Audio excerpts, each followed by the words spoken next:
Welcome to Penrose Learning, where we make understanding easy. You start by listing every data point you have. This prevents missing values. Once listed, count the total n so you know whether you'll find one middle or two. Next, sort the list in ascending order. This order is critical because the median depends on position, not value size alone. Make sure to handle tied values by keeping them separate entries. Once done, you're ready to locate the central position based on whether n is odd or even. Now determine the median position.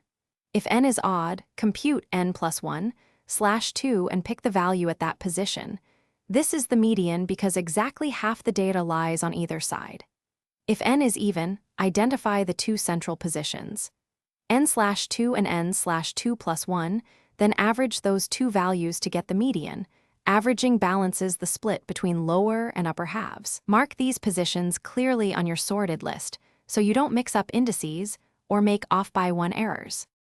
Finally, take the selected value or the average of the two center values as your median and record it. Once done, verify by ensuring half the observations are below and half above. This quick check catches indexing mistakes.